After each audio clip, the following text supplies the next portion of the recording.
আজকে কি সব হুমকি ধামকি দিয়ে ফেলবেন আমাকে? আমি অমন করবো আপনার মনে হয়? আমার প্রকট আত্মবিশ্বাস আছে আমি কোনো খারাপ কাজে লিপ্ত হব না।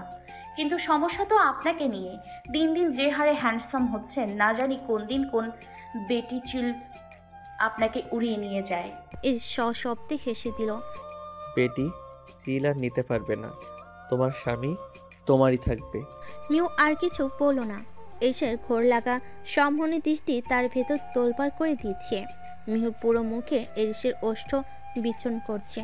ভিতরে কেমন একটা উন্মাদনা কাজ করছে। অজানা শিহরণ শীত দ্বারা ক্রমশ নাড়িয়ে তুলছে। পুরো মুখে আদর করে শেষ হলে হাতের বৃদ্ধা আঙ্গুলে মিহুর গালে স্লাইড করছে। অন্য হাত মিহুর উন্মুক্ত পিঠ জড়িয়ে গভীর আলিঙ্গনে নিজের সাথে মিশিয়ে নিয়েছে। কিয়ৎক্ষণ পর অধরের অধর যুগল মিলিয়ে দিল। দুজনাতে ক্রমশ ডুবে যাচ্ছে। কিছুক্ষণ পর অধর ছেড়ে মিহুর ঘাড়ে এসে তপ্ত গরম নিঃশ্বাস পড়ে ক্ষণে ক্ষণে মিহু কেঁপে উঠছে। মিহুর লতানো দেহটা দেখে মৃদু হাসল। এরিস মিহুর হাতে চুমুখে কানে কানে ফিসফিস করে বলল, লাভ এ লট হার্টবিট। এই কথাটাই যেন যথেষ্ট ছিল মিহুকে সম্পূর্ণ দুর্বল করার। এত ভালোবাসা কি সত্যি তার কপালে ছিল? হয়তো ছিল, নয়তো এমন জীবনসঙ্গী হয়তো সে পেত না। গভীর থেকে গভীর হলো তাদের ভালোবাসা। আজকে থেকে তারা পরিপূর্ণ স্বামী স্ত্রী। ঘুচে যাবে সকল দূরত্ব। পরিপূর্ণতার খাতে নাম লেখালো আরও দুই নরনারী। দীর্ঘ প্রতীক্ষার পর এক হলো দুটি মন, দুটি দেহ। মিলন ঘটল দুটি তৃষ্ণার্ত হৃদয়ের। কিন্তু সেই তৃষ্ণা কখনো মিটবার নয়। ভালোবাসার তৃষ্ণা কখনো মিটে না, বরং দিন যত যেতে থাকে তৃষ্ণা তত বাড়তে থাকে। আজ দুজন দুজনাতে বিলীন হয়ে গেল। প্রতিটা স্পর্শ সাদরে গ্রহণ করছে। অবশ্য এস মিহুর জন্য লাগামহীন উন্মাদ হলেও এই মুহূর্তে খেয়াল রাখছে মিহুর প্রতি, যেন তার পাগলামতে মিহুর শরীরে যেন বেশি ক্ষত ব্যথা অনুভূত না হয়। এতে মিহু মুগ্ধ। দায়িত্ববোধ, যত্ন, সম্মান, প্রেম সবই যখন পেয়ে মিহু মনে মনে পণ করে নিচ্ছে। যাই হয়ে যাক, কখনো এই মানুষটার থেকে দূরে যাবে না। মৃত্যুর আগ পর্যন্ত দুজন দুজনার ছায়া হয়ে থাকবে। প্রকৃতিতে আধার কেটে আলো দেখা মিলেছে। কাক ডাকা ভোর, শান্ত প্রকৃতি আর ঝিরিঝিরি মেঘের বর্ষণে আরও হিমশীতল ও স্নিগ্ধ রূপে বিরাজ করছে। শেষ রাত থেকে আজ ভালোই বৃষ্টি নেমেছে। একটা লম্বা শাওনি কেঁপে কেঁপে ওয়াশরুম থেকে বের হয়েছে মিহু। এই আবহাওয়া শীতকাল আসার আগাম বার্তা দিচ্ছে। ইদানিং বেশ শীত পড়েছে। শীত আসার খুব একটা দেরি নেই। এর মিহুর আগেই গোসল করে ল্যাপটপে নিজের কাজ করছে। এদিকে কাঁপতে কাঁপতে মিহু কপকাত। ঠান্ডা পানি যেন তার শিরা উপশিরায় হিমশীতল অনুভূতি ছড়িয়ে দিচ্ছে। একটা থ্রি পিস পরেছে মিহু। হাড় ভাঙ্গা কাঁপুনি নিয়ে সোজা বেডে ব্ল্যাঙ্কেট মুড়ি দিয়ে দ্রুত শুয়ে পড়ল। বিড়াল ছানার মতো কাচমচ হয়ে গলা অবধি ব্ল্যাঙ্কেট টেনে উষ্ণতা অনুভব করতে চাচ্ছে। মিহুকে কাঁপতে দেখে এস কিছু একটা ভেবে হাসলো। একটানে ব্ল্যাঙ্কেট সরিয়ে মিহুকে টেনে তুলো। বেশ বিরক্ত হলো মিহু। আমাকে তুলছেন কেন? আমার শীত করছে প্রচুর। এখন শুতে দিন, ঘুমাবো আমি। ভেজা চুলে আরো বেশি ঠান্ডা লাগবে। একটু ওয়েট করো, ড্রাই করে দিচ্ছি। মিহুকে দাঁড় করিয়ে রেখে হেয়ার ড্রাইটা নিয়ে এসে নিজেই মিহুর চুলগুলো ড্রাই করে দিচ্ছে। মিহু স্থির হয়ে তা উপভোগ করছে অপকটে। গরম গরম বাতাস বইছে চুলের উপর দিয়ে। আবার এই অল্প স্বল্প কেয়ারিং অহর্নিশ ভিজিয়ে দিচ্ছে হৃদয়ের দক্ষিণা দুয়ারটা। এই নাও, শুকিয়ে গেছে। তবে আমি না বলা পর্যন্ত একদম ঘুমাবে না। 2 মিনিট ওয়েট করো। এস কোথাও একটা চলে গেল। মিউ ব্ল্যাঙ্কেট মুড়িতে পেটের উপর বসে এসে ফোনটা হাতে নিল। মনে মনে আবার এক দুষ্টু বুদ্ধির আগমন হলো। বেশ উৎফুল্ল মনে রেস্টুরেন্টে তোলা এস আর তার একটা কাপল পিক ডিপিতে দিয়ে লিখে দিল, my first and last love, my lovely wife. সঙ্গে এক মেয়ের কান্নার ইমোজি কমেন্ট করছে। আরও করছে বউ দেখে কেউ ব্রোকেন হার্ট ইমোজি দিয়েছে। মুহূর্তে বেশ মজা লাগছে। খিলখিল করে হাসতেছে। এর সাথে খাপানি এসে দেখে মিহু অযথা পাগলে নেই হেসে চলেছে। বুড়ো কুচকে জিজ্ঞেস করলো সে। সকাল সকাল এভাবে হাসছো কেন? মিহু হেসে কুটি কুটি। এই দেখুন না, ডিপিতে আমার আর আপনার একটা কাপল পিক দিয়েছি। কতগুলো মেয়ে ছ্যাঁকা খাওয়ার ইমোজি দিচ্ছে। কমেন্ট করছে এত সকালেও এরা জাগ্রত। বেশ করেছি, এখন থেকে প্রতিদিন একটা করে কাপল ফটো আপডেট করব। একদম সকাল হলে না জানি কি কি হয় কমেন্ট বক্সে। সামান্য কারণে মিহুর এত হাসি দেখে এরিসও হাসলো। প্লেটে খাবার নিয়ে মিহুকে খাওয়ালো, নিজেও খেলো। মিহু ঘুমিয়ে ঢুলছে। এখন তো ঘুমাতে দিন, সারা রাত তো ঘুমাতে দেননি। আমার এখন খুব ঘুম পাচ্ছে। পেইন কিলারটা লাগিয়ে নাও, পেইন কমে যাবে, লাভ বাইটগুলো মুছে যাবে। কাউকে একটা কল করতে বাইরে চলে গেল এরিস। মিউ ঠোঁট কামড়ে স্বাভাবিক থাকার চেষ্টা করছে। কান দিয়ে যেন গরম ধোয়া নির্গত হচ্ছে। কত সহজভাবে বলে চলে গেল, অথচ এইদিকে যে মানবীর মনে মনে অবস্থা। যত সম্ভব সংযত রেখে লাগিয়ে দিল। কিছুক্ষণ পর এস জানালার গ্লাসটা খুলে দিতে শো শো করে ভোরের শীতল বাতাস ঘরে প্রবেশ করছে। ঝুম বৃষ্টি কিছু ফোঁটা চিক্কে মেঝাতে পড়ছে। মিউর এবার একটু বেশি শীত অনুভব হচ্ছে। এমনিতে সে ঠান্ডা পানি দিয়ে শাও নিয়ে শীতে কপকাত জড়সড় হয়ে ব্ল্যাঙ্কেট মুড়িতেই পড়ল। কি করলেন এটা? জানালা বন্ধ করুন প্লিজ, আমার খুব ঠান্ডা লাগছে। এস নির্বিকার ভঙ্গিতে বেডে চিত হয়ে শুয়ে মিহুকে বলল, কাম ফার্স্ট বেবি, বুকে আসো, আর ঠান্ডা লাগবে না। একটু উষ্ণতা পার লোভ সামলে রাখতে না পেরে নতজানু দেহটা তার স্বামীকে আষ্টে পিষ্টে জড়িয়ে ধরে বাম বাহুতে মাথা ঠেকালো। দুজনে একই ব্ল্যাঙ্কেটের নিচে অবস্থান করছে। এস আরেকটু গভীরভাবে জড়সড় কায়াটুকু নিজের সান্নিধ্যে নিয়ে নিল। মিহুও চুপটি করে কান পেতে ঘনিষ্ঠ পুরুষের হৃদস্পন্দন শুনছে। কাল রাতের কথা শীতে মনে না পড়লো, এখন বেশ লজ্জা লাগছে তার। মুখ লুকালো এরিসের বুকে। মিহু চুলে মুখ ডুবিয়ে এরিস জিজ্ঞেস করলো, শরীর কি বেশি খারাপ লাগছে জান? মিহু মাথা ঝাঁকিয়ে বুঝালো না। ওষ্ঠে অমায়িক হাসি, মেয়েলি ঘ্রাণটা এরিসকে বড্ড মাতাল করে দিচ্ছে আবারও। গালে নাক দিয়ে স্লাইড করছে সে। মিহু একটু সরিকে এরিসের ঘাড়ে হাত পেয়েছি অনিমেষ তাকিয়ে আছে।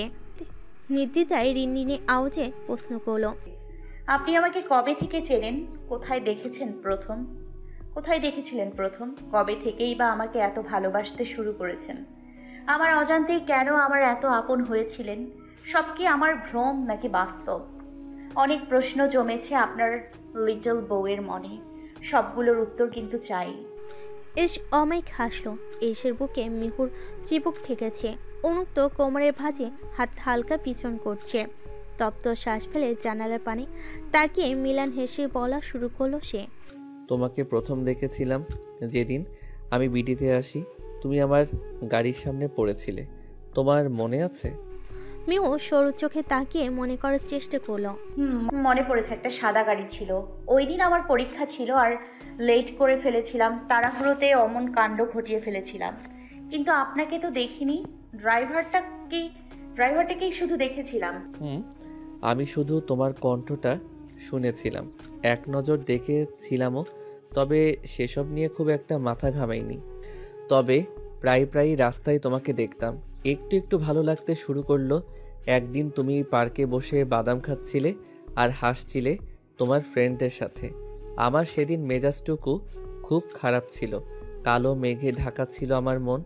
আমার মেঘাচ্ছন্ন মনে তোমার স্নিগ্ধ দৃষ্টিতে, মিষ্টি মিহি কণ্ঠে, চিকন ঠোঁটে দুল খাওয়ানো হাসিটাই আমার হৃদস্পন্দন বাড়িয়ে দিয়েছিল সেদিন। এক দৃষ্টিতে অনিমেষ তাকিয়েছিলাম মায়াবী মুখশ্রীর পানে। হৃদয়ে অযাচিত তোলপাড় উঠেছিল। জীবনের প্রথম শুনেছিলাম মনের এক অদ্ভুত আবদার। চারিদিকে রটেছিল প্রণয়ের গুঞ্জন। ওই দিনই পণ করেছিলাম তুমি শুধু আমার হবে, শুধুই আমার। ওই মুহূর্ত থেকে তোমাকে স্পর্শ করার অধিকারটাও শুধু আমার। ঠিক তখন থেকেই তোমার উপর নজর রাখতে শুরু করি। একাডেমিতে অনেকবারই দেখেছি তোমায়, বিভিন্ন রূপে ধরা দিয়েছ আমার দৃষ্টিতে, কিন্তু আমি তোমাকে কখনো দেখা দিতে চাইনি। ইনফ্যাক্ট দেইওনি। পুরি পরে মাস্ক লাগিয়ে যেতাম বলে হয়তো চিনতে পারোনি। কতটা ভালোবাসি বলতে পারবো না, তবে ট্রাস্ট মি, তুমি ছাড়া আমি বাঁচতে পারবো না অনু। আমার প্রতিটি নিঃশ্বাসে তোমাকে চাই, প্রতিটা গোধূলিতে তোমাকে চাই। নিকষ কালো রজনীতে নিজেকে সম্পূর্ণ তোমাতে বিলীন করে দিতে চাই অনু। আমি ছোট থেকেই এমন, যেটার উপর আমার দৃষ্টি পড়ে ওটা আমার চাই। তোমাকেও শেষমেশ সম্পূর্ণ আমার করে নিলাম। এখন বুঝেছো? মাই লিটিল বউ। অনিমেষ অপলক মোহনীয় ঘোর লাগা সমনের চাহনি মিহুর চোখ যেন ফেরাতে পারছে না। স্থির চোখ, মৃদু ঠোঁট, তীর প্রতিকা বিদ্ধ সুস্থির কথাগুলো তার মস্তিষ্কে তোলপাড় করে দিচ্ছে। একশ্বাসে অনুভূতিটা শেয়ার করে এরিস মিহুর চিবুক তার দিকে ঘুরিয়ে নিয়েছে। মিহুর অন্য মানুষকে তাকিয়ে থাকায় অকমার এস মিহুর নাকের ডগায় ইঁদুরে নেয় ধীরে কামড় দিল। সংবেদ ফিরে পেল মিহু। এস দুষ্টু হাতছে। মিহু মেয়েকে রাগ দেখালো। আপনি আমার নাকে কি করলেন এটা? লাভ বাইট দিয়েছি। অসভ্য লোক, আবার বলে কিনা লাভ বাইট। যা বাবা, এতটুকুতে অসভ্য হয়ে গেলাম? কাল রাতে তো আরো বেশি কিছু করেছি, ভুলে গেছো? হার্টবিট। থামুন, আপনার সাথে আর কথাই বলবো না। যত বেফাস কথা সব যেন আপনার মুখে আটসাট বেঁধে বসেছে। মিহু অন্য পাশ ফিরে শুয়ে পড়ল, কিন্তু এরিস কি তা মেনে নিবে? কখনো না। তার থেকে মুখ ফিরিয়ে নেওয়া এত সহজ না। এস হ্যাসকা টানে মিহু উঠে বসলো। আশঙ্কিক টানে হক চকিয়ে উঠল মিহু। মিহু কানের উপর বৃদ্ধা আঙ্গুল, বাকি হাত ঘাড়ির উপর। শার্টের বোতামগুলো খুলে দাও। মিনাবাকে মিহু খুলে দিল। ঠোঁট ফুলিয়ে গুটিসুটি মেরে বসে আছে। লোকটা কি দয়া মায়া সব উবে গেছে? আবার এস তার পরিপ্রেক্ষিতে কিছু পড়ল না। মিহুকে চিৎ করে শুয়ে জামা সরে যাওয়া নগ্ন জঠরে নিজের উন্নত শরীর মিলিয়ে দিল। মিহুর গলার কাছটাই মাথা রাখলো। গিবাদেশে ঘ্রাণ নিতে নিতে পড়ল। মাথায় হাত বুলিয়ে দাও, ঘুমাবো। মিহু যেন হাঁক ছেড়ে বাঁচল। যাক, তার দিকটা অন্তত বুঝেছে। হাত বোলাতে শুরু করলো। এস ঘুমিয়ে পড়েছে বুঝতে পেরে মিহু কনকনে ঠান্ডা পরিবেশ ও উষ্ণতায় মেতে ঘুমিয়ে দেশে পাড়ি জমালো। রাতে ফারিয়া ও আরেকজন নার্স ছিল এসে কন্ডিশন কেমন সেটা দেখতে, সাথে অনির্বাণও। সোম আপাতত বাংলোতেই আছে, এসে হয়ে অফিসের ডিলগুলো ফাইনাল করছে। মিহু মাথায় কাপড় দিয়ে সবার জন্য অল্প কিছু নাস্তা সৌম্য ও অনির্বাণকে দিয়ে সে ঘরে নিয়ে এসেছে ফারিয়ার জন্য। ফারিয়া এরিসের আঘাতপ্রাপ্ত স্থানটা পরিষ্কার করছে, যাকে বলে ড্রেসিং করছে। এরিসের চোখে মুখে ব্যথার সাপ স্পষ্ট। মিহু চোখ বন্ধ করে আছে, তার ঠিক সহ্য হচ্ছে না।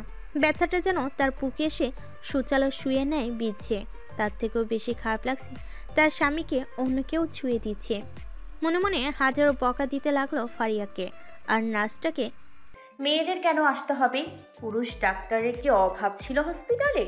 তাহলে আমাকে বলতো, আমি ডাক্তারের ব্যবস্থা করে দিতাম। অনির্বাণ আর সৌম্য আপাতত ড্রয়িং রুমে গান বাজিয়ে উড়াধুরা নাচ শুরু করেছে। মিহু নিচে শব্দ পেয়ে করিডোরে গিয়ে দেখে তাদের এই হাল। I am a disco dancer. এই গানে দুজনের এলোমেলো নাচ দেখে মিহু খিলখিল করে হাসছে। অনির্বাণের চোখ মিহুর দিকে পড়ে গান স্টপ করে বলল, বন্ধুর বিয়েতে দাওয়াত পেলাম না তো কি হয়েছে, আজ সব আনন্দ করে ফেলবো, পার্টি হবে। মিহু লেটস গো, টিট নিয়ে তবেই যাব। চারজন বেলুন ফুল দিয়ে ড্রয়িং রুমটা সাজানোর প্রস্তুতি নিচ্ছে। ছোটখাটো একটা উৎসব হয়ে যাবে মনে হচ্ছে। মিহু ঘরে গেল।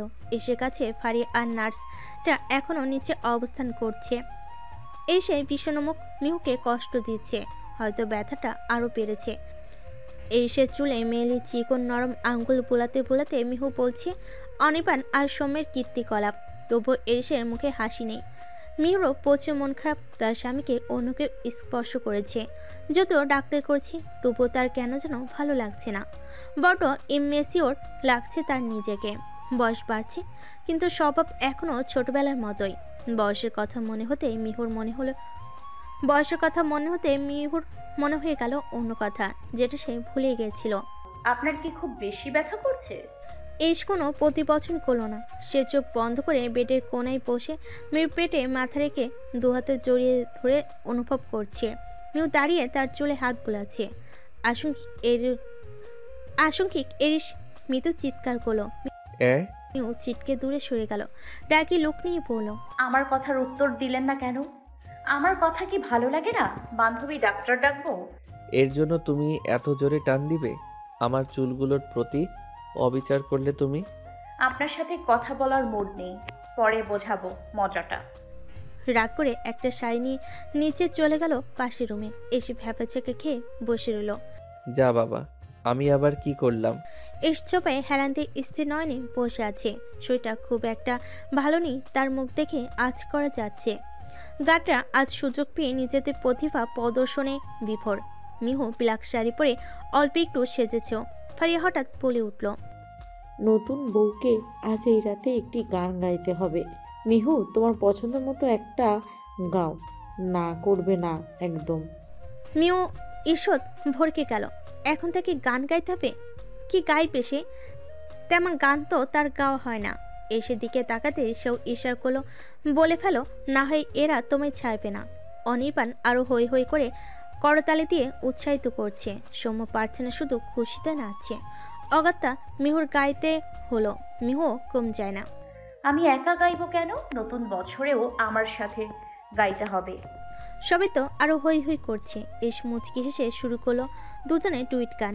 অনির্বাণ গিটার বাজানো শুরু করলো। রাতে মৌসম নদী কা কিনারা ये चंचल हवा। গাইতে গাইতে দুই মানব মানবী অন্য রাজ্যে হারিয়ে গিয়েছিল। ভালোই গিয়েছে দুজন। আরও কিছু নাচ গান করে বাইরে থেকে অর্ডার করা খাবার টেবিলে সাজিয়ে মিহু আর কাজের মেয়েটা সবাইকে পরিবেশন করছে। গার্ডরা কেউ কেউ সোফাতে বসেছে, যে যেখানে পেয়েছে সেখানেই বসে খেয়েছে। রাগে স্যারের পালাই পড়ে কখনো তো তাদের তেমন আনন্দ করা হয় না। নেহাত অনির্বাণ এসে পার্টিটা করেছিল, নয়তো এত আনন্দ তো হতো না। খাওয়ার সময় অনির্বাণ ফিসফিস করে এসে কানে কানে বলে, বাহ, বিয়ের মধু খেয়ে ফেলেছিস দেখছি। এসে ভুরকুচকে তাকালো। অনির্বাণ শয়তানি হাসি বলে, তোর ঘাড়ের পিছনে লাভ বাইটগুলোই বেশ লাগছে। এস চোখ গরম করে তাকালো। একটা নতুন দিনের শুরুতেই শের ফেলায় আনন্দের বর্ষণ বইছে। আজ খুশি রমরমা আমেজ। বাড়িতে নতুন অতিথির আগমন ঘটবে। খুশিতে আটখানা সবাই। এসা খাটে আদর্শ হয়ে বসে আছে। সৌরভ কি বলবে, ভাষা খুঁজে পাচ্ছে না। প্রথম বাবা হওয়ার সুখ প্রকাশ করার ভাষা পৃথিবীতে আদৌ সংস্কার হয়েছে কি সৌরভের তা জানা নেই। সকালে রুম থেকে চলে যাওয়ার পর ঈশাকে শক্ত করে জড়িয়ে ধরল। ঈশা সৌরভের খুশিতে রিনরিনিয়ে হাসছে। গলার ভাঁজে মুখ ডুবিয়ে দিল সৌরভ। দীর্ঘক্ষণ পর চালো, তুমি জাস্ট ভাবতে পারবে আমি কতটা খুশি। জীবনে প্রথমবার বাবা হওয়ার সুখ পাচ্ছি। জীবনের সবচেয়ে বড় আনন্দটাই এটা। তুমি পাবে মাতৃসুখ, আমি পাবো পিতৃত্বের আনন্দ।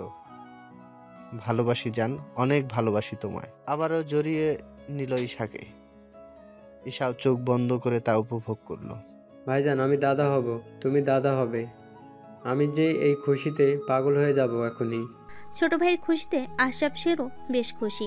জীবনের প্রথম দাদা হবে। হ্যাঁ রে, বেশি উত্তেজিত হোস না, শান্ত শান্ত থাক। খুশির খবরটা একে সবাইকে দিতে হবে। মিষ্টি আনা পুরো মহল্লা আজ মিষ্টি দেব। তাহিয়া বেগম আর শ্যামলী মুচকি মুচকি হাসছে। দুটো বুড়োর একটা আদুরে নাতি নাতনি আসবে। বিকেল 3টায় বেজে গেছে। মমিতাদের বাড়ির সকলে এসেছে জেলখানায় অমিতকে দেখতে। রাজনীতি করার চক্করে অনেক অসৎ কাজের প্রমাণ ও পেশ করায় বেশ অনেক বছরই জেল হয়েছে তার। একজন একজন করে দেখা করে আসছে আর চোখের অশ্রু বিসর্জন দিচ্ছে। মমিতা দাঁড়ালো অমিতের সামনে। মমিতাকে দেখে মাথা নিচু করে ফেলেছে অমিত। অজয় কান্না পাচ্ছে তার। নিজের একটা বোন থাকা সত্ত্বেও অন্যের বোনেদের ইজ্জত নিয়ে লুটুপুটি খেলেছে তার অনুশোচনা এখন বেশ বুঝতে পারছে। মুখার শরীর শুকিয়ে কাট। মারের আঘাত তো পিঠে কম পড়েনি। একাকিত্ব উপভোগ করতে করতে জেলে বসে নানান চিন্তা মাথায় আসতো। ধীরে ধীরে স্বয়ংবিদ ফিরে এলো তার সাথে কাজ করা কেউ একটিবারের জন্য তাকে দেখতে আসেনি। না তো কেউ তাকে ছাড়িয়ে নেওয়ার ব্যবস্থা করেছে। যাদের জন্য এতটা অধপতন তার বুঝলো কেউই তার আপন নয়। দ্বীপে ঘুরে বেড়াচ্ছে তারা, সুখে দিন কাটাচ্ছে তাদের। বাবনের ইতি টেনে দীর্ঘশ্বাস পেল সে। মমিতা কন্দনত ধরে যাওয়া গলায় জিজ্ঞেস করলো, কেমন আছো ভাইয়া? অমিত চোখের পানিটুকু নীরবে বিসর্জন দিয়ে ফিসেল হাসলো। তোদের ছাড়া ভালো ছিলাম না, এখন ভালো আছি। তুই কেমন আছিস? ভালো আছি ভাইয়া। তোমার এখানে থাকতে খুব কষ্ট হয় তাই না? অমিত ভাই ফিসেল হেসে বলল, না রে বোন, যা ভাব করেছে আমার জন্য এটাই ঠিক জায়গা। সেসব নিয়ে চিন্তা করিস না। প্রত্যেককে নিয়ে সুখে থাকিস। বেশ সুন্দর লাগছে তোকে শাড়িতে। মমিতা মলিন হাসলো। আবারও বলল, পালিয়ে অদমটাকে ক্ষমা করে দিস। যদি দেখতে মন চায় মাঝে মাঝে আসিস, তোরা সুখে থাক, এটাই আমি চাই। মিহুকেও বলিস আমাকে ক্ষমা করে দিতে। মমিতা এবার শব্দ করে কেঁদে দিল। ওখানকার লোকগুলো তারা দিচ্ছে একজনের সঙ্গে এতক্ষণ কথা বলতে দিবে না। প্রত্যই মমিতাকে সামলিয়ে নিয়ে গেল। নিষ্প্রাণ চোখ দুটো বারবার ভরে উঠছে কষ্টে। কেন যে পাপের রাজত্ব ভরে তুলেছিল। হয়তো এর যদি সঠিক সময় সঠিক পদক্ষেপটা না নিত, হয়তো আরও পাপে লিপ্ত হতো। পুরো বাড়িতে মিহু চোখ চোখ করে এরিশকে খুঁজছে। কোথায় গেছে মিহু নিজেও জানে না। ঘুম থেকে ওঠার পর আর পায়নি। এখন প্রায় বেলা 12টা বাজে, কিন্তু সে তো খুশিতে বট গাছের মাথায় উঠে নাচের উপক্রম। জীবনে প্রথম ফুপি হবে, আর সে কিনা এখনো বাড়ির লোকজন থেকে এত দূরে থাকবে, প্রশ্নই আসে না। তাই তো সুখবরটা দিতে খুঁজতেছে তার প্রিয় পুরুষকে। বাড়িতে শুধু একটা বয়স্ক লোক আর একজন কাজী মেয়ে, দু একজন বডিগার্ডও আছে। তবে মিহুর মাথায় ধরে না এদের এখানে কাজ কি, এই সেবা কি এমন কাজ করে যার জন্য এত সিকিউরিটি আর শত্রুর সৃষ্টি হয়েছে। রাতে অবশ্য জিজ্ঞেস করেছিল, কিন্তু এরিশ সাফ সাফ বলে দিয়েছে, এসব তোমার জানার প্রয়োজন নেই। যত কম জানবে ততই ভালো হবে তোমার জন্য। একদিন তোমার সকল প্রশ্নের উত্তর তুমি পেয়ে যাবে। আর ওইটুকু ছোট মাথা এসব বিষয়ে খাটিয়ে মাথা ব্যথা তুলতে হবে না।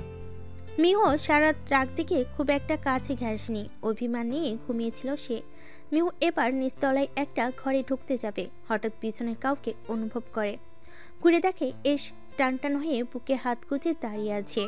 জিম করা বডিটা ইন করা, শুভ্র শার্টের উপর বেশ ফোটাচ্ছে। রাগটাকে আপাতত লকারে রেখে দাঁত বের করে হেসে জড়িয়ে তোলো। দু হাতে জাপটে ধরে বুকে চিবুক ঠেকিয়ে সহসাই বলল, কোথায় ছিলেন এতক্ষণ? আচ্ছা শোনেন না, আমি ফুপি হতে চলেছি। আমাকে বাড়ি নিয়ে চলুন প্লিজ প্লিজ প্লিজ। না যাওয়া পর্যন্ত আমি শান্তি পাবো না। মাকে আমি ম্যানেজ করে নিব। রুমে চলো। এসে পেছন পেছন হাঁটছে মিহু। রুমে প্রবেশ করে দরজা লাগিয়ে দিল এরিশ। মিহুর টনক নড়ল একটা কারণে। রাগ জেদ সব ঘাপটে মেরে বসে আছে তার মাথায়। আপনি আমার সব কিছু জানেন, অথচ আজকের দিনটা আমার জন্য কি সেটা জানেন না? অবশ্য জানবেন কেমন করে? কাল ওই দুটো মেয়ে আপনার ট্রিটমেন্ট করার পর আপনার মধ্যে বেশ পরিবর্তন লক্ষ্য করছি। আদৌ কি ফারিয়া মেয়েটির ব্যাখ্যা ওই দিন সত্যি বলেছিলেন, নাকি কিছু গোলমাল আছে? যদি থেকে থাকে এক্ষুনি বলে দিন। এরিশ মিহুকে কোলে করে কক্ষের এক প্রান্তে কাঠের 3 পাট কাঠের কাজ করা আলমারির কাছে নিয়ে গেল। মিহু তো অবাক, তাকে এখন কোলে নেওয়ার মানে কি?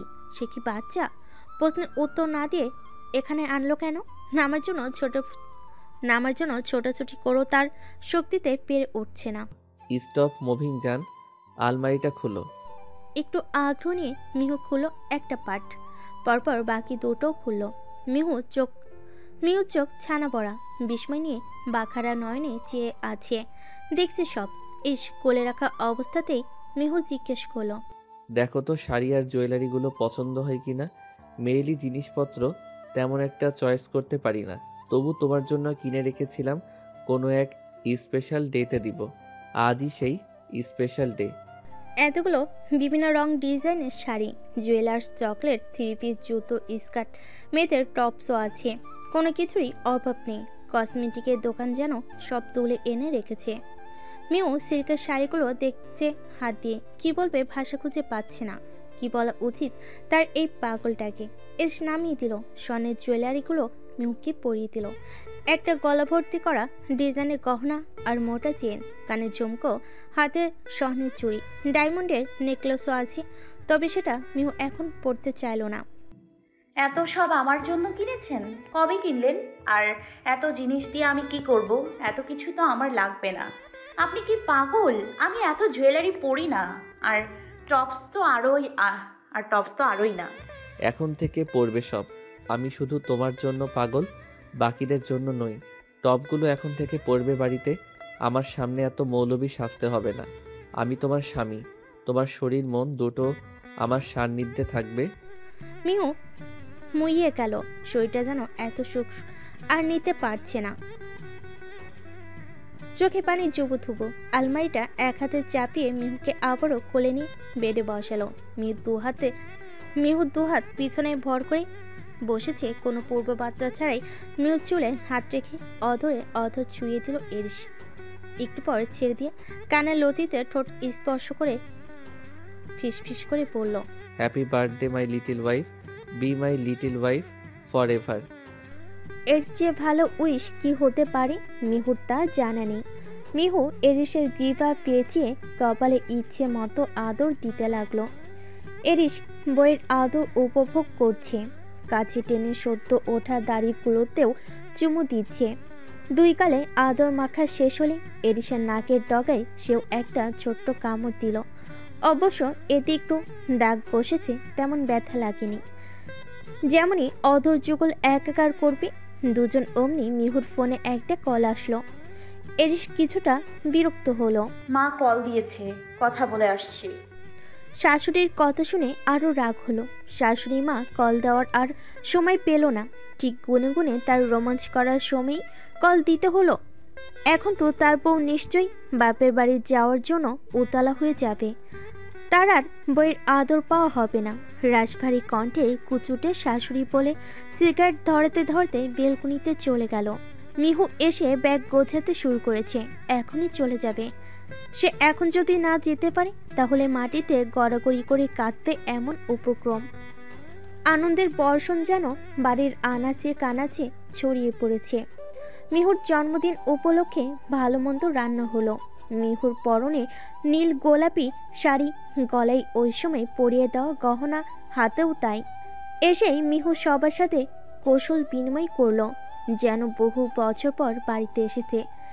এরিস সায়র আর সর্বের হাতে মিষ্টি আর কিছু স্ন্যাক্সের প্যাকেট দিয়ে সবাইকে ভালো মন্দ জিজ্ঞেস করলো।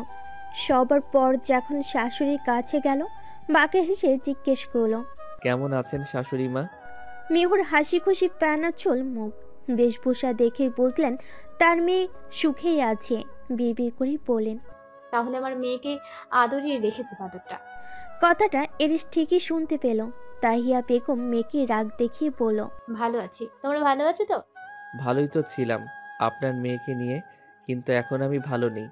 এখানে আসার পর এক কুচুটে লোকের ছায়া পড়েছে আমার খুশিতে। ভালো থাকার লক্ষণ তো দেখছি না। মিহুর মা মুখ কুচকে নিল, বুঝলো তাকেই বলেছে, তাকে কুচুটে বলেছে। চোখে চোখ কটমটিয়ে যুদ্ধ হয়ে গেল এক দফা। মিহুর মা রান্নাঘরে চলে গেল, নয়তো কুরুক্ষেত্র বেঁধে যাবে এই অসভ্য ছেলের সাথে। মেয়ে তো সুখে আছে, এতেই হবে। কংগ্রাচুলেশনস ভাবি, আমাদের এত বড় একটা সুসংবাদ দেওয়ার জন্য থ্যাংক ইউ সো মাচ। বিকেল হয়ে গেছে, পুরো মহল্লায় ফ্ল্যাটে ফ্ল্যাটে মিষ্টি বিতরণ করতে গেছে মিহু, সায়র আর আফজাল শেহের। এরিস কিছুক্ষণ থেকে চলে গেছে, কারণ তার বউ তাকে পাত্তা দিচ্ছিল না। থেকে কি করবে? কুচুটে শাশুড়ির সাথে নিশ্চয়ই ঠাকুমার ঝুলি নিয়ে বসবে না। সাপ নেউলের সম্পর্ক জামাই শাশুড়ির, তবে শ্যামলী বেগম ভালোই সমাদর করেছে। সন্ধ্যা হয়ে গেছে, কিন্তু নিতুর এখনও পরীক্ষা দিয়ে আসার নাম নেই। আজকে তার মেন পরীক্ষা শেষ, প্র্যাকটিক্যাল পরীক্ষার জন্য কিছুদিন বিরতি দিয়েছে। বাড়ির সবাই পড়ে গেল টেনশনে। নিতু কোথায় আছে কেউ খুঁজেও কোনো হদিস দিতে পারছে না। আশেপাশে খুঁজে চলেছে ক্রমশ। নিতুর এমন কোনো বান্ধবী নেই যে তাদের সাথে না বলে কোথাও চলে যাবে। খবরটা পৌঁছে সৌম্যের কান অবধি চলে গেল। মিহু কাঁদছে ভয়ে, কিছু হয়ে গেল না তো। রাস্তার ধারে দাঁড়িয়ে আছে মিহু, বাড়ির পুরুষ সব এখানে। আফজাল শেহের বলল, আমার মেয়ে তো না বলে কোথাও যায় না, আজ কি হলো, এখনো বাড়ি ফিরলো না? স্যার হঠাৎ চঞ্চল কণ্ঠে চেঁচিয়ে বলে উঠল, চাচ্ছু, আমাদের ক্লাসের একটা মেয়েও কাল থেকে নিখোঁজ। অনেক খুঁজেছে কিন্তু পাইনি এখনো। তুমি এখনই পুলিশকে ফোন করো চাচ্ছু, যদি নিতুপির কোনো বিপদ ঘটে চাই। এর তড়িৎ গতিতে এসে পৌঁছালো মিহুদের কাছে। মিহু শব্দ করে কান্না করে দিল, আমার বোনটাকে একটু খুঁজে দিন না, কোনো বিপদ হলো নাকি, কোথায় আছে, কেমন আছে, কিচ্ছু বুঝতে পারছি না, দেখুন না একটু। মিহু চোখ মুছে দিল। এরিস, একদম কেঁদো না, কিছু হবে না নিতোর। আমি নীরবকে জানিয়ে দিয়েছি, খোঁজ করছে নিতোর স্কুলের আশেপাশে। আমিও যাচ্ছি, কোনো খোঁজ পেলে জানাবো। খবরদার আর এক ফোঁটাও চোখের পানি ফেলবে না। সবাই বাড়ি যান, এখন আমরা দেখছি বিষয়টা। এরিস তড়িঘড়ি করে চলে গেল। সবাই আশ্বাসটা শুনল, কিন্তু আশরাফ শেহের দেখলেন তার মেয়ের সুখ, তার মেয়ের মাথার উপর আরেকটা ভরসার হাত। কতটা ভালোবাসে ভরিয়ে রেখেছে তার মেয়ের মুখ দেখলে তা অনুধাবন করা যায়। মিহু তার বাবার হাত ধরে বাড়ির দিকে যাচ্ছে। বাকিরা এদিক সেদিক জিজ্ঞাসাবাদ করতে শুরু করলো। সৌম্য উদ্ভ্রান্ত হিংস্র দানবের এক ধাপেই কৈলাসকে নিজেদের ধরে নিয়ে এসেছে। চেয়ারে বেঁধে রেখে কয়েকজনকে নিয়ে মোটা লাঠি হকি স্টিকের উপর তুফান তুলছে সৌম্য। সব কিছুর প্রতিশোধ আজই নিয়ে নেবে এমন অবস্থা। আমার নিতুকে কোথায় রেখেছিস তোরা? ভালোই ভালোই বলে দে। যদি নিজের প্রাণের মায়া থাকে তাহলে ভালোই ভালোই বলে দে বলছি। কৈলাস পিচ্ছিরি হেসে বলল, আরে নিতুকে তুই খুঁজে নে, আমাকে এখানে এনে মারছিস কেন? এতক্ষণে হয়তো নিতু তোর সর্বস্ব হারিয়ে লাশ হয়ে বেরিয়েছে, আর তুই আমার পিছনে সময় নষ্ট করছিস। সৌম্য নিজের রাগটা আর সংবরণ করতে পারছে না। কৈলাস নিশ্চয়ই সব জানে। সৌম্য শিওর হয়ে গেছে কৈলাসের বিরুদ্ধে প্রমাণ সংগ্রহ করতে অনেক কিছু জেনে গেছে সে। ভালোই ভালোই বলে দে বলছি, নয়তো কথা কি করে বের করতে হয় আমি সেটা ভালো করেই জানি। তোর মতো কুকুরকে দুনিয়া থেকে সরাতে বেশিক্ষণ লাগবে না আমার। জানা আছে তোর পাওয়ার, একবার শুধু ছাড়া পাই তোকে তোর মায়ের কাছে পাঠিয়ে দেব। সৌম্যের আর এক ফোঁটাও ধৈর্য অবশিষ্ট রইল না। সোজা বৈদ্যুতিক শক খাওয়াতে শুরু করলো। কৈলাসের যখন আধমরা অবস্থা তখন বলছি আমি সব। ওইদিকে এরিশা নীরব জানতে পেরেছে আজ স্কুল থেকে 3 জন মেয়ে নিখোঁজ। কেউ কেউ বড় গাড়িও দেখেছে। সেদিকে জিজ্ঞাসাবাদ করে এগুচ্ছে তারা। নিরিবিলি প্রান্তর, দিক বিদিক কবরের মতো নির্জন। গুমট অন্ধকারে এমন ঝাপসা, নিতুর প্রাণ বেরিয়ে যাবার উপক্রম। ভয়ে হৃৎপিণ্ড ধক করে উঠল তার। ফুপিয়ে ফুপিয়ে কাছে নোংরা মিশ্রিত রুমের এক প্রান্তে বসে। বিকেলে হঠাৎ করে কে যে তাকে পিছন থেকে রুমাল চেপে ধরেছিল, এখন আর কিছু মনে নেই তার। কোথায় আছি, কোন দিক দিয়ে এসেছে সে সম্পর্কে বিন্দু মাত্র জ্ঞান নেই। জীর্ণ শীর্ণ দেহ গুটিয়ে কোণে বসে আছে, পরনে এখনো স্কুল ড্রেস। কিছুক্ষণ পর হঠাৎ একদল লোক আরো 2টো মেয়েকে টেনে হিঁচড়ে নিয়ে আসছে। নিতু এবার বেশ অনেকটা আশ্চর্য হলো। কিছুক্ষণ সময় ব্যয় হলো এরা কারা তা বুঝতে। একটা কালো মুখোশধারী লোক মেয়ে দুটোকে অন্য রুমে পাঠিয়ে দিল। লোকটা ক্রমশ নিতুর দিকে এগিয়ে আসছে। নিতুর ভয়ে হাত পা বরফের ন্যায় ঠান্ডা হয়ে যাচ্ছে। লোকটা ধীরে ধীরে এগিয়ে আর টেবিলের মতো হাসছে, যেই হাসিতেই নিতুর দম আটকে যাচ্ছে। কাঁপা কাঁপা গলায় বলে, কে আপনি? আমাকে এখানে নিয়ে আসছেন কেন? আমাকে বাড়ি যেতে দিন। লোকটা মুখোশটা একটানে খুলে ফেলল। নিতু বিস্ময়ে কিং কর্তব্য বিমূঢ় হয়ে রইল। আসিফ!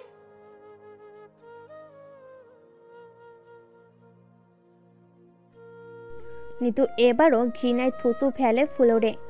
আসিফ খারাপ কিছু ইশারা করে বলে। আসিফ শার্ট খুলছে, শরীরে অজস্র মারের দাগ। নিতু অবাক, সৌম্য আবার তার কবে থেকে নাগর? তার মানে সৌম্য তার হয়ে আসিফকে শাস্তি দিয়েছে। নিতু এসব আর কিছু ভাবতে পারছে না। এই মুহূর্তে তার মান সম্মানটাই জরুরি। তবে সৌম্যের কাজের জন্য ভালো লাগছে। আমি জানতাম না তোকেও মেরেছে। সৌম্য ভাইয়ের সাথে আমার কোনো সম্পর্ক নেই, তবে তোকে যখন মেরেছে ভালোই করেছে, তোর মার খাওয়াটা ঠিক করেছে। নিতু এদিক ওদিক ছোটাছুটি করতে শুরু করলো, সাথে আসিফও কিল ঘুষি তো দিয়ে যাচ্ছি। তবুও নিতু পারল না ওই পুরুষালীর শক্তির সাথে। সামনেই অনেক কাটার লোহা দেখতে পেয়ে কাটতে বাড়ি দিতে নিলেই তার হাত খপ করে ধরে নিল। কিচ্ছু করতে পারল না। এক ধাক্কায় ফ্লোরে বাড়ি খেলো তার কপাল। ভয়ানক চিৎকার করলো, কিন্তু কেউ তাকে সাহায্য করতে এগিয়ে আসলো না। আসিফ ক্রমশ নিতুর শরীরে স্পর্শ করছে। নিতু হার মেনে নিল এই নর পিশাচের কাছে। 2 পা খুব শক্ত করে আটকে রেখেছে। নিতুর গালে পরপর 3টে থাপ্পড় বসিয়ে দিল আসিফ। হাত দিয়ে কিচ্ছু করতে পারছে না নিতু, চোখে জল টইটুম্বুর। যে সময় নিতুর স্পর্শকাতর স্থানে হস্তক্ষেপ করবে, অমনি নিতুর কাছ থেকে 2টো লোহা আসিফের পিঠে জোরে ঢুকিয়ে দিল। আঘাত পেয়ে সরে গেল সে। বাইরে কে যেন দরজায় গভীরভাবে আঘাত করছে আর নিতু নিতু বলে ডাকছে। সে আসিফের মুখ বরাবর জোরে সরে একটা লাথি দিয়ে দৌড়ে গিয়ে দরজা খুলে দিল। সৌম্য নিতুকে দেখে আর এক মুহূর্ত দেরি করলো না, জড়িয়ে ধরল তাকে। নিতুর ঠোঁট কেটে রক্ত পড়ছে, গলায় কামড়ের দাগ, হাতেও তাই। কপালে ছোপ ছোপ রক্তের দাগ ফোলা দেখে সৌম্যের মাথা চড়াউতি উঠেছে। এলো পাতারি মারতে শুরু করলো আসিফকে। নাক মুখ ফাটিয়ে দিয়েছে সে। এসা নীরব এসে পৌঁছেছে, সাথে পুলিশ ফোর্স। সৌম্য বাইক দিয়ে এসে আগেই তবে বাইরে মোকাবেলা করে আসতে আসতে যে এত কিছু হয়ে যাবে ভাবতে পারেনি। পুলিশ বাকিটা সামলে নিল। সৌম্য তার শার্ট খুলে নিতুকে পরিয়ে দিয়েছে। নিতু ফুপিয়ে ফুপিয়ে কাঁদছে। নিতুর বেহাল কন্ডিশন সৌম্যের মনে অযাচিত তোলপাড় সৃষ্টি করেছে। সৌম্য নিঃশব্দে তপ্ত শ্বাস ত্যাগ করল। ওই যে বললে না জানোয়ার, তার জন্যই তো মেরেছি। ভাবিনি আবার কোনো অঘটন ঘটবে, তাহলে ওর কাহিনী অনেক আগে সমাপ্ত করে দিতাম। আই এম রিয়েলি সরি, আমার জন্য তোমার আজ এই অবস্থা হয়েছে। বিশ্বাস করো, আমি নিজেকে কখনো ক্ষমা করতে পারবো না। যদি কখনো এর প্রায়শ্চিত্ত করার সুযোগ হয়ে উঠে তখন অবশ্যই করব। কেউ আর কিচ্ছুটি বলল না। নিতু এগিয়ে গিয়ে রুমের এক কোণে পড়ে থাকা অ্যাডমিট কার্ড সহ ফাইলটা হাতে নিয়ে আবারও পরবর্তী স্থানে এসে দাঁড়িয়ে ফুপিয়ে কাঁদছে। সন্ধ্যা পেরিয়ে নিকষ আধার চারপাশ। পুলিশ ফোর্স একে একে মেয়েদের বের করে গাড়িতে তুলছে, তাদের বাড়ি পৌঁছে দিবে বলে। সমীর মুখ গুমট অন্ধকারে গ্রাস করেছে। আসিফ সহ আরও কিছু লোককে পুলিশ অ্যারেস্ট করেছে। একটু দূরে গিয়ে মিহুকে খবরটা দিচ্ছে যে নিতুকে সেফলি পেয়ে গেছে। আসিফকে গাড়িতে ওঠানোর আগ মুহূর্তে সম্মুখে চোখ দিয়ে হুমকি তোপ ছাড়লো, পরে তোকে দেখে নিব। কিন্তু তা হবার নয়। এক অকস্মাৎ ঝড়ো হাওয়া বয়ে গেল বিস্মিত ঘটনায়। অন্ধকার হয়ে আসায় কেউ ঠাউর করতে পারল না গুলিটা কোথা থেকে এসে লেগেছে ঠিক আসিফের মাথা বরাবর। পেছন থেকে কোনো এক আগন্তুক হয়তো এই টার্গেটটার অপেক্ষায় ছিল। কপাল দিয়ে বেরিয়ে এসেছে বুলেটটা। হয়তো আসিফ মেন মাস্টার মাইন্ডকে তা জানত। প্রমাণের লুটপাটের আরও একটা চেষ্টায় সফল ওই আগন্তুক হিংস্র মানব। নিথর দেহটা ধপ করে মাটিতে মিশিয়ে গেল। কি হয়েছে সেটা বুঝতে কিঞ্চিত সময় ব্যয় হলো। সবার ছোটাছুটি শুরু হয়ে গেল। কিঞ্চিত সময় পেরুতেই নিতু ভয়ে সৌম্যের এক হাত খপ করে ধরে রাখল। সৌম্য নিজেও অবাকের চূড়ান্ত সীমায় ঠাই হয়ে দাঁড়িয়ে আছে। এই প্রথমে একটু বিচলিত হলেও এখন আর তার মধ্যে তেমন একটা ভাবান্তর দেখা গেল না।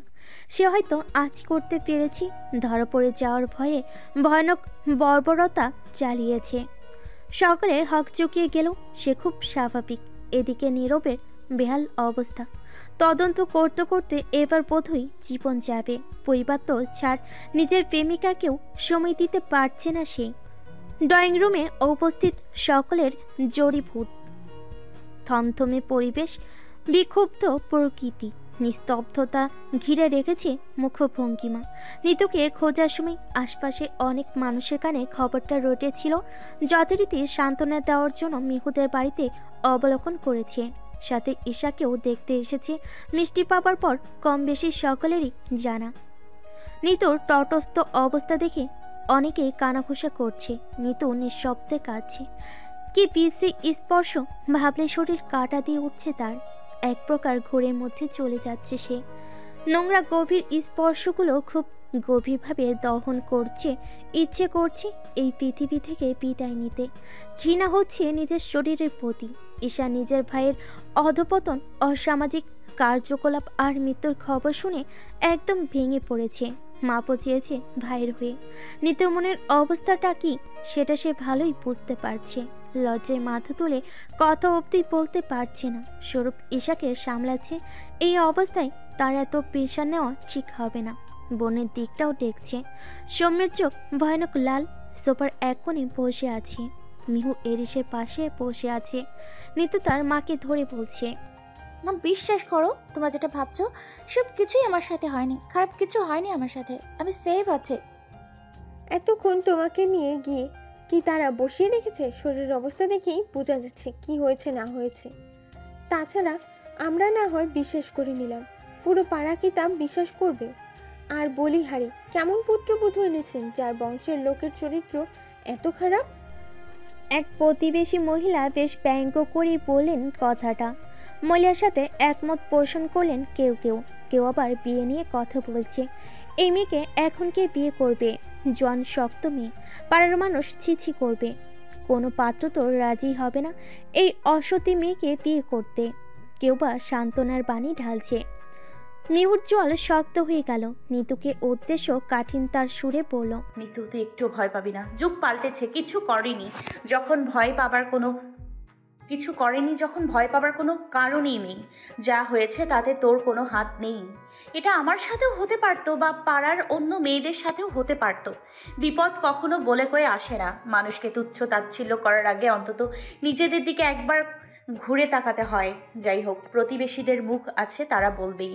তাদের কাজই কে কি করলো, কার কি হলো, এসব পুরো পাড়ায় ঢোল পেটানো। তুই না আমার বোন, সবসময় শক্ত থাকবি, নরম হলে চলবে না। ভাবির ভাই খারাপ বলে যে আমাদের ভাবিও তেমন, সেটা ভাবার কোনো প্রশ্নই ওঠে না। আপনাদের এখানে কোনোভাবে থাকতে মন চাইলে থাকেন, না হয় নিজ নিজ গৃহে গিয়ে নিজেদের কাজ করুন। অযথা জ্ঞান দিয়ে আমাদের কানের পোকা মারবেন না। মিহুর কথাই উপস্থিত প্রতিবেশীদের মুখ অপমানে থমথমে হয়ে গেল। এটা ওটা বলতে বলতে হাঁটা ধরল দরজার দিকে। একজন মহিলা আবার খুব আত্মবিশ্বাস নিয়ে বলল, এত এত বড় বড় কথা যে শোনাচ্ছ, তুমিই বা কবে বিয়ে করলে? কই, আমরা তো কেউ শুনলাম না। রাতারাতি কারো বিয়ে হয় নাকি? মনে তো হয় না মা, বাবা বিয়ে দিয়েছে। আজকাল যা চুপ পড়েছে, আবার পালিয়ে যাওনি তো? সিংহার গোয়ায় টোকা দিয়ে ফেলেছে এই মহিলা। মিহুর সম্মানে আজ এসেছে, এরিস কি চুপ করে বসে থাকবে? কখনোই না। মুহূর্তে রেগে ভয়ানক দৃষ্টি নিক্ষেপ করলো মহিলাটির দিকে। মহিলাটি ঈষৎ ভরকালো, দাঁতে দাঁত পিষে বলল, হ্যাঁ, আমরা পালিয়ে গিয়েছি কারণ আপনাদের মতো কুচুটে অকৃতজ্ঞ বিবেকহীন প্রতিবেশীদের দাওয়াত করে খাওয়ানোর চেয়ে রাস্তায় অবহেলিত পশুদের খাওয়ানোটাও উত্তম। তাই কাউকে শোনাতে চাইনি। এই মুহূর্তে নিতুকেও আমরা যেভাবে পালিয়েছি ঠিক সেইভাবেই পালিয়ে যেতে দিব, এবং আপনাদের সামনেই। এক পাও বাড়ির বাহিরে যাবেন না, যা হবে আপনাদের সামনেই হবে।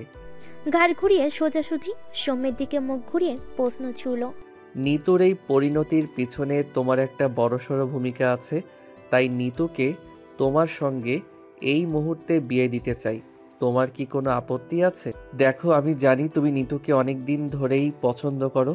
এখন ডিসিশন তোমার। হঠাৎ অকল্পনীয় প্রশ্নে সৌম্য চমকে উঠল। নিতুকে বিয়ে করতে হবে তার, এটাই তো তার জন্য চাঁদ হাতে পাওয়ার সমান। আপত্তি থাকবে কোন দুঃখে? সৌম্য তীব্র চিত্ত চাঞ্চলতাই উত্তর দিল, এমন এক প্রস্তাব আমার জন্য সৌভাগ্যের। আমি আপনার আদেশ সাদরে খুশি মনে গ্রহণ করে নিলাম। সকলে যদি রাজি থাকে, আমার আপত্তি করার কোনো প্রশ্নই থাকে না। নিতু আমার কাছে আগে যেমন পবিত্র ছিল, এখনো তেমন পবিত্র আছে। নোংরা তো ওরা, যারা এই পবিত্র ফুলকে অপবিত্র করতে চেয়েছিল। এর প্রভাব নিতুর উপর পড়ুক, আমি সেটা কখনোই চাই না। যদি চাইতাম তাহলে নিজের জীবন বাজি রেখে বাঁচাতে ছুটতাম না। সৌম্যের জবাবে নিতু সহসা বৈদ্যুতিক শকের মতো চমকে উঠে মুখ ডানে ফিরিয়ে চরম আশ্চর্য হলো ও। পাতলা একটি চাদরে মুড়ে বসে আছে সে। ওর চোখ দুটো ভয়ানক ফোলা, মুখের ভয়ের চাপ স্পষ্ট। আড়ষ্টতা জাপটে ধরে আছে তাকে। শরীরের রন্ধে রন্ধে কাঁপুনি ধরেছে তার। সৌম্য যে সম্মতি দিবে এস আগে থেকে জানতো।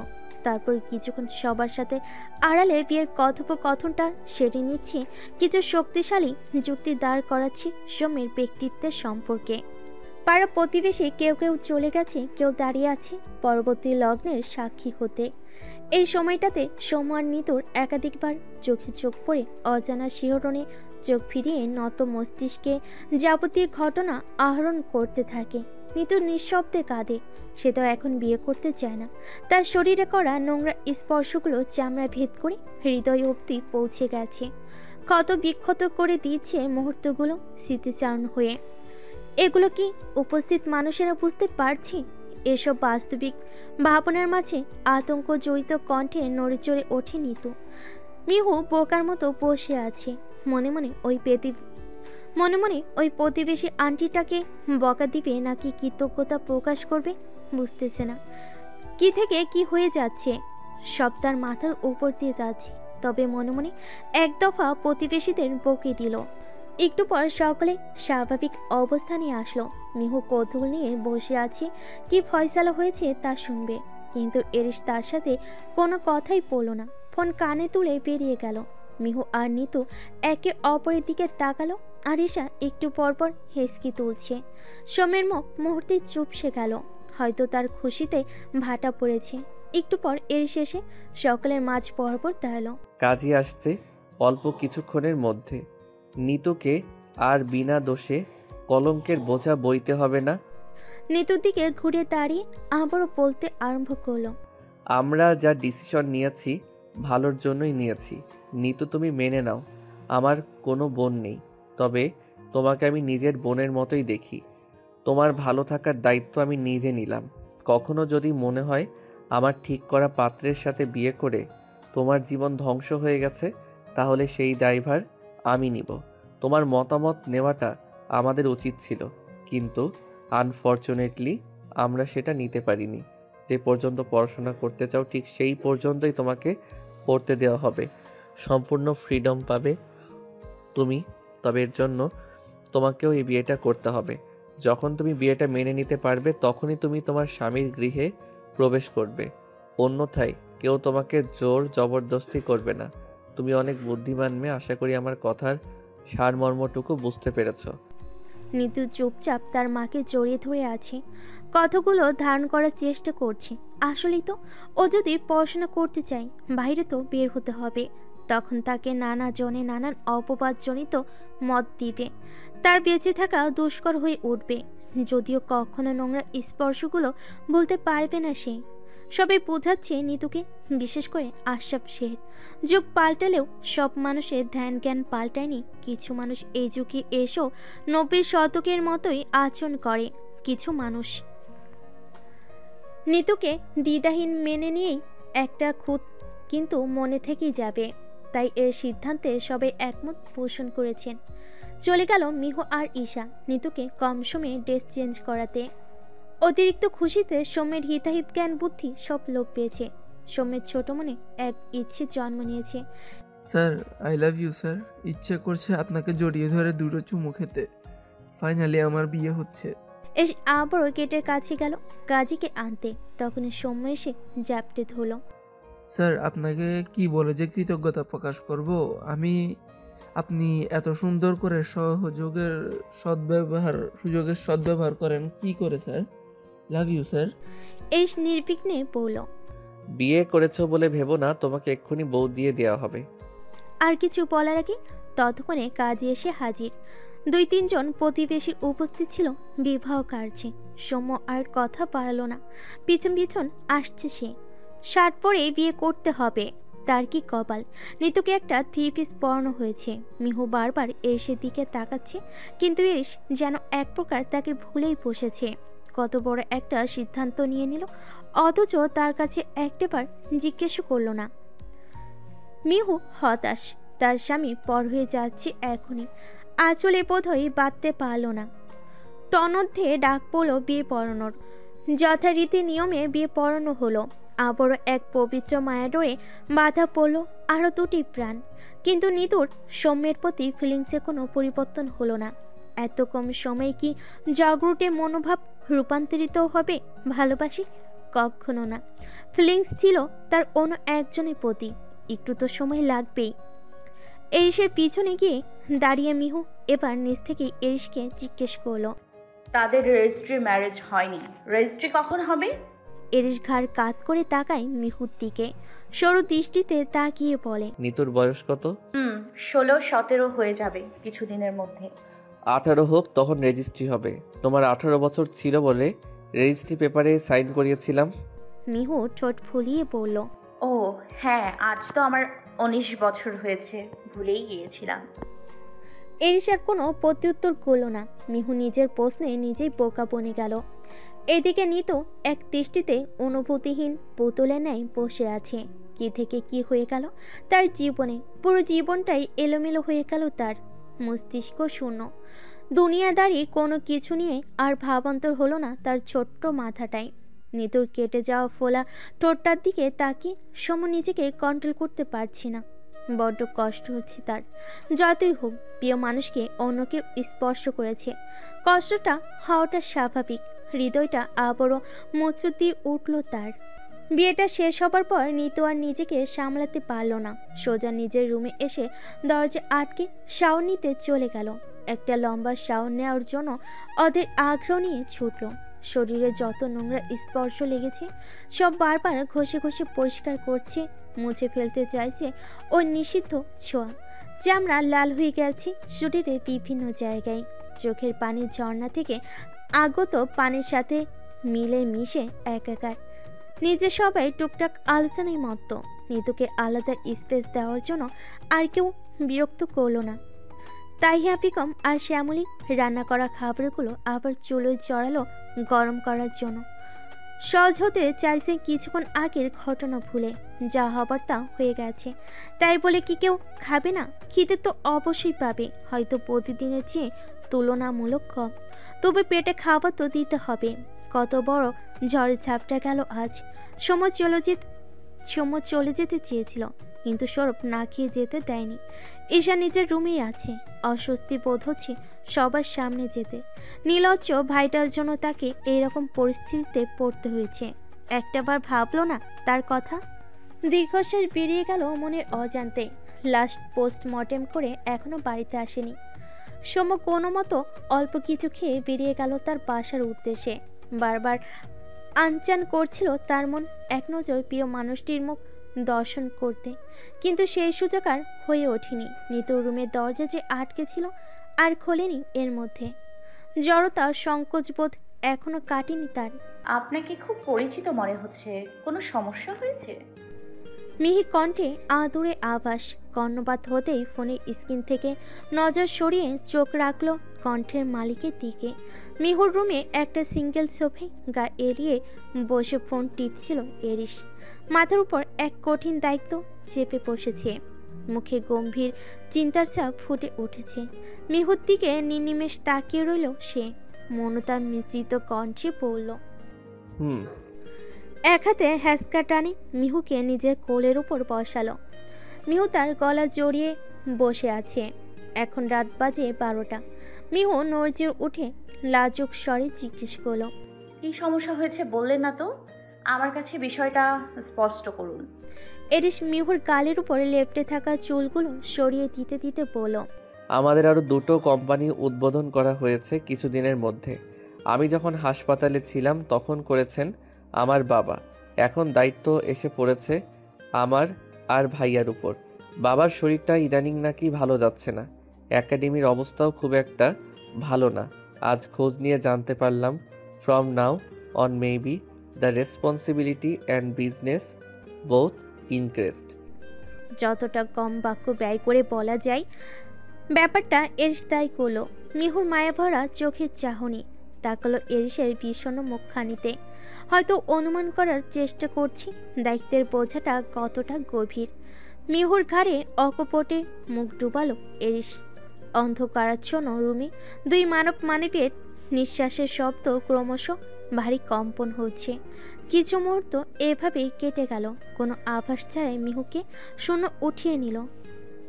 অকস্মাৎ কোলে তোলে মিহু হকচকি ওঠে, চটফট করতে শুরু করলো নামার জন্য, কিন্তু এরিস তাতে কোনো ভ্রুক্ষেপ করলো না।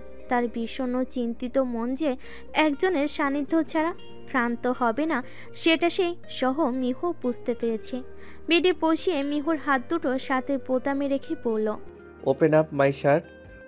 মিহু কিঞ্চিত লজ্জা পেয়ে নুয়ে বসে মেলে চিকন কোমল আঙ্গুলগুলোর সাহায্যে বোতাম খুলে দিচ্ছে। এরিস নির্নিমেষ গোড়লাগা নেশে-তোর অক্ষিপট প্রেক্ষেপণ করল মিহুর মিষ্টি সুন্দর নজর কাড়া মায়াবী আকর্ষণীয় মুখশ্রীতে। আপনাকে একটা কথা বলা হয়নি, আমরা খুব শীঘ্রই নতুন বাড়িতে থাকবো। পাপা আর চাচু নতুন বাড়ি কিনে ফেলেছে, এখন রং করানো হচ্ছে, হয়তো কেউই জানতাম না আমরা। আমাদের সারপ্রাইজ দেওয়ার জন্যই পাপা আগে বলেনি এই বাড়ি ভাড়া দিয়ে দেবে। ইস, ছোট্ট করে বলল, ও ভালো হয়েছে, কিন্তু তুমি তো ওই বাড়িতে থাকতে পারবে না, তুমি থাকবে আমার বাড়িতে। বাবার বাড়ি আসবে শুধু বেড়াতে, বুঝতে পেরেছো? মিহু ঠোঁট ফুলে মাথা ঝাঁকালো, একটু একটু করে এগিয়ে যাচ্ছে। মিহু এরিসের শার্টটা খুলে দিয়ে দুষ্টু বুদ্ধি এঁটে সহসেই আশঙ্কিক দৌড়ে দৌড়ে চলে গেল। এসে কপালে ভাঁজ পড়ল, উঠে অস্থির পায়ে দাঁড়িয়ে পড়ল। হার্টবিট এমন রোমান্টিক একটা মোমেন্টে দূরে চলে গেল কেন? মিহু মিটিমিটি হেসে পেছনে কদম ফেলতে ফেলতে বলল, আগে আমার কিছু প্রশ্নের উত্তর দিন, তাহলে ভেবে দেখবো আপনার কাছে যাওয়া যায় কিনা। এরিস নিঃশব্দে কদম ফেলে এগিয়ে যাচ্ছে। মিহুর কাছাকাছি চলে এসেছে দেখে মিহু চোট লাগালো বেলকনির ওদিকটায়। ঘরে থাকা পদ্মগুলো ফ্যানের বাতাসে দুল খাচ্ছে। এরিস হেসে ছুটিকে এক ঝটকায় মিহুকে খপ করে ধরে কামিজের আড়ালে উন্মুক্ত পেটে হাত পেঁচিয়ে নিজের সাথে মিশিয়ে নিল। মিহুর কানে লতিতে ঠোঁট ছুঁয়ে আস্তে করে কামড় বসালো। বোকা মেয়ে, তুমি ভেবে দেখবে আমার কাছে আসবে কিনা, আর আমি ততক্ষণ বসে বসে মশা মারবো? একটু না। আমি যখন চাইবো না চাইতেও তোমার আমার কাছে ধরা দিতে হবে। যেই মুহূর্তে তোমাকে কাছে পেতে চাইবো ওই মুহূর্তেই আমাকে সাই দিতে হবে। আমার অনুভূতিগুলোকে তখন ডিস্টার্ব করেছো কেন বেবি? বাংলোতেও আমার থেকে দূরে চলে গিয়েছিলে, পরে আর একটু আদর দাওনি আমাকে। এখন তো এর শাস্তি তোমাকে পেতেই হবে, তবে সেই শাস্তিটা হবে সম্পূর্ণ অন্যরকম। গেট রেডি টু ইনডিওর মাই লাভ। মিহু আবারও দুষ্টু হেসে মেয়েকে ছুটার জন্য ছটফট করতে লাগলো। না পেরে ক্লান্ত হয়ে পড়ল। আপনার যে এক্সট্রা একটা বাড়ি আছে সেটা কি আপনার পরিবার জানে? মা জানতো, হয়তো এখন বাবাও জানতে পারে মেবি। বলে মিহুর নরম তুলতুলে গালে গাঢ় চুম্বন করলো। মিহু এই অনুভূতিটার সাথে কালই পরিচিত হয়েছে, আজ আর খুব একটা লজ্জা পেল না। কি দারুণ ফিলিংস স্বামীর মুখ থেকে ছোট ছোট বাক্য শোনাতে। মিহু আবারও বলল, আপনি মানুষটা খুব রহস্যজনক আমার কাছে। যত জানি ততই অজানাই মনে হয়। সব জানি বাট কিছুই জানি না, সব জানি বাট কিছুই জানি না। আপনার বিষয়ে অনেক কিছু হয়তো গোপনেই রয়ে গেছে। আমার মাঝে মাঝে এমনটাই মনে হয়। আপনার মনে আছে মৌমিতা আপুর বিয়ের আগের দিন রাতে আপনি আমার সামনে এসেছিলেন, তবু কালো মুখোশ পরে। ঠিক খটকাটা থেকেই গেল। মৌমিতা আপু কেন কিছু বুঝতে পারল না? আপুই বা কোথায় গিয়েছিল? এশতা দুই হাত মিহুর গালের সাথে রেখে একদম নিজের মুখোমুখি করে বলল, সেই পুরনো কথা এখনো মনে রেখেছো? যাক, তাহলে আমার লিটল ববের কনফিউশনটা দূর করে দেই। আমার ভাইয়ার সাথে দেখা করিয়েছিলাম। তোমার আপুর আর ভাইয়াকে বলেছিলাম আমি একটু ভিতরে যাচ্ছি। যখন তোমাদের কথা শেষ হবে আমাকে মেসেজ করে জানিয়ে দিও। সবাই তখন ঘুমেছিল। সতর্ক পায়ে প্রবেশ করেছিলাম ওই ঘরে শুধু তোমাকে দেখতে। চলেই আসতাম, কিন্তু তুমি সজাগ হয়ে গেলে। এবার বুঝেছো? বুঝেছি স্যার। আরও কিছু প্রশ্ন করব আজ ওদের বিয়ের বিষয়টার ব্যাপারে। এস তাড়াতাড়ি বলো। আজ আর কোনো কথা নয় বেবি। মসৃণ ঠোঁট জোড়া নাড়িয়ে আর একটা প্রশ্ন করলে শাস্তি কিন্তু আরও বেড়ে যাবে। পরে কিন্তু I can't control myself. মিহুর কমলার খোসা নেই অধর এরিস তার অধীনস্থে নিয়ে নিল। ঠোঁটের ভাঁজে ঠোঁট জোড়া মিলিয়ে দিল। সকল দুশ্চিন্তার ক্লান্তি সব হাওয়াই মিশিয়ে দিয়ে দুজন দুজনকে ভালোবাসে ভরিয়ে দিচ্ছে। মনের মিল যখন অনেক আগে হয়ে গেছে, শরীর তো তার কাঙ্ক্ষিত জিনিস চাইবে। পবিত্র বন্ধন ধীরে ধীরে আরও দৃঢ় হয়ে উঠছে। অতিবাহিত হলো আরও 2টি দিন। নিতুকে যতটা সম্ভব সাহস দিয়ে মনের জড়তাটা দূরে ঠেলতে চাইছে মিহু। বোন হিসাবে যথেষ্ট সাপোর্ট করছি নিতুকে। সৌম্য আর এরিস দুজনে খুব ব্যস্ত কাজ নিয়ে, তবে সৌম্য সারাদিনে একবার হলো কল করে নিতুর খোঁজ নিতে ভুলে না। মিহু এখনও তাদের বাড়িতেই আছে। এরিস চলে গেছে তাদের বাড়িতে। আজ শুক্রবার সকাল সকাল মিহু, নিতু, আশাফ শের, সৌরভ, সায়র আর সৌম্য এসে উপস্থিত হলো দেওয়ান মেনশনে। অনির্বাণও এসেছে তার আঙ্কেলকে দেখতে। আতিশ দেওয়ানের অসুস্থতা অনেকটা বেড়ে গিয়েছে। বয়স তো কম হয়নি। সারা জীবন অক্লান্ত পরিশ্রম করে এই অবধি এসেছেন। সবে ঘিরে বসে আছি ওনাকে। টুকটাক আলাপ আলোচনা করছে মিহুকে। উনি একদম ওনার পাশে বসিয়েছেন, নতুন বৌমা বলে কথা। সবে হাসি আনন্দে মত্ত। রমরমা আমেজ পেয়ে আদ্রিস দেওয়ান যেন একটু সুস্থ বোধ করছেন। কিন্তু এই সুখের মুহূর্তে বিষাদে পরিণত করার জন্য চলে আসলেন আফিয়া দেওয়ান। চিৎকার করে বলছেন ওনার ছেলেকে পুলিশে ধরে নিয়ে গেছে। সৌম্য আর এরিস যেন এটারই অপেক্ষাই করছিল। কৈলাসকে একটু ট্রিটমেন্ট করিয়ে তবে পুলিশের হাতে দিয়েছে তারা। মারার কারেন্টের শকের কারণে দুর্বল হয়ে গিয়েছিল। আজ আফিয়া দেওয়ানের সাথে তার স্বামী সাদমান মির্জা আর কাশফি